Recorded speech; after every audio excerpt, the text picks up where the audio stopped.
La dernière fois, un bloc capable de paralyser un poumon, l'interscalénique. Voici l'opération pour laquelle il existe. Yvonne, 76 ans. Son épaule gauche ne se lève plus, la coiffe des rotateurs est rompue, irréparable. Direction le bloc, pour une prothèse totale d'épaule. Et sur cette table, un nerf passe à 5 cm du geste du chirurgien. Le toucher, c'est un deltoïde, donc une épaule, paralysée à vie. Lequel? Vous allez voir. En quelques minutes, côté ibode, anatomique ou inversé, et pourquoi le choix tient à un seul muscle. Comment installer en chaise longue sans faire chuter la tension. Le qui fait quoi des temps opératoires et le nerf à protéger. Tout est calé sur votre référentiel de compétences. D'abord, c'est quoi une prothèse d'épaule? On remplace l'articulation entre la tête de l'humérus et la glène de l'omoplate. Deux familles. La prothèse anatomique reproduit l'anatomie. Tête métallique, glène en polyéthylène, mais elle exige une coiffe des rotateurs intacte. La prothèse inversée, imaginée par Gramont en 1985, inverse tout. La sphère sur la glène, la cupule sur l'humérus. Résultat, le deltoïde seul soulève le bras. Plus besoin de coiffe. Yvonne a d'une coiffe rompue, donc inversée. Et là, une vérification que l'ibode fait 3 fois dans cette intervention. La rater, c'est la faute la plus grave du bloc. On y revient.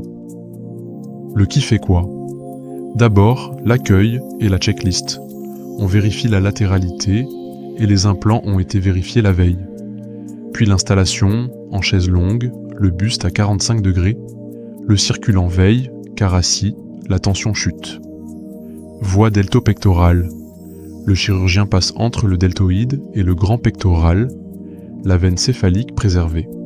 Temps huméral, on coupe la tête, on râpe le canal. Temps glénoïdien, on fraise la glène, on visse la métaglène, on impacte la glénosphère. Un mot capital, l'asepsie.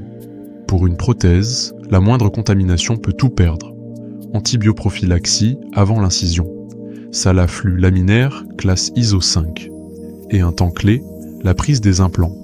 L'équipe enfile des gants stériles neufs, le circulant passe au gel hydroalcoolique, ouvre les boîtes et présente les implants sans jamais rompre la stérilité. Car l'ennemi, ici, est insidieux. Une bactérie qui colonise la prothèse sans fièvre et ne se révèle que des mois plus tard. Et les enjeux montent. La chaise longue cache un piège.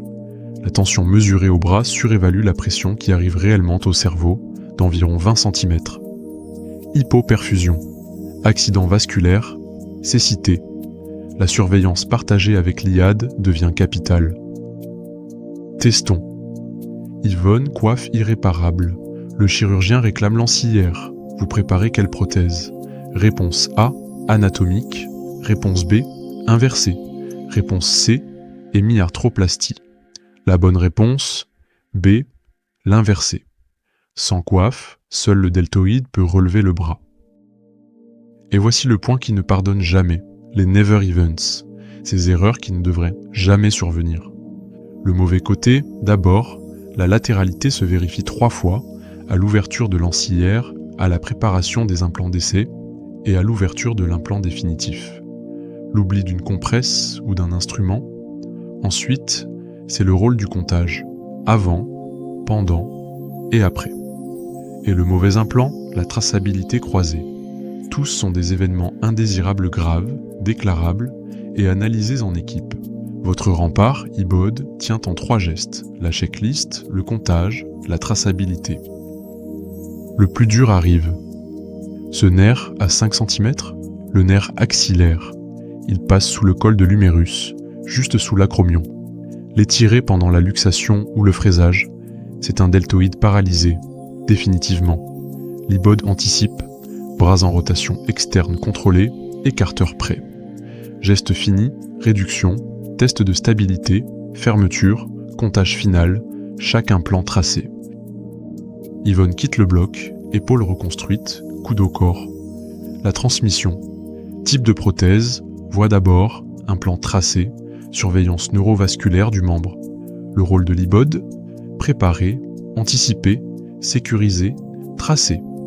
C1, C3, C5, C7, en une seule intervention. Pour aller plus loin, fiches, quiz et le tuteur qui répond à vos questions, tout est sur le site.